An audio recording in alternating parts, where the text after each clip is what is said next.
خپلم لکه زما تعلق زه د بل ځای نه یم، زه په خپلم د سوات یم، زه د ملکن ډیوژن یم. زه بل دا چې لکه ګوره زما د هر سړي لکه څنګه چې زمونږ دا شکلونه بدل دي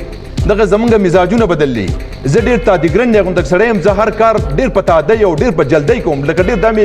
زما سره دا شپ شپ او دا خبرې لاسې هم نه لګي. دا دفتري سیسټم زما په خپله باندې هم ډېر زیات دی. زه په خپله هم تنګ یم. دا دفتري خلک راځي او د یو نه یو دفتر دی بل ته ولي او بل دفتر هلکه بس ظالمه زما خلکو ته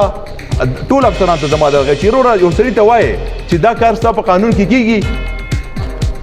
بس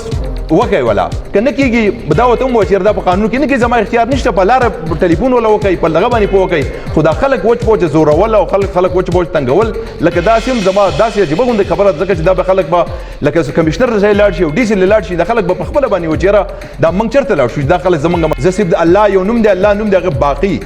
د الله رضات نه علاوه هېڅ پاتې نه دي، هغه باقي دی. دا نور به په خپله مطلب دی چې موږ خو الله به بیا زموږ نه موږ له چې کوم اختیار راکړی دی زموږ نه به د هغې اختیار تپوس کوي چې یاره ماله به زما نه به خپل ډیوژن د کمشنر تپوس کوي، د ډي سي نه به دغه د خپل ضلع دغه تپوس یا دغه کار تپوس کوي، ډي پي او نه به دغه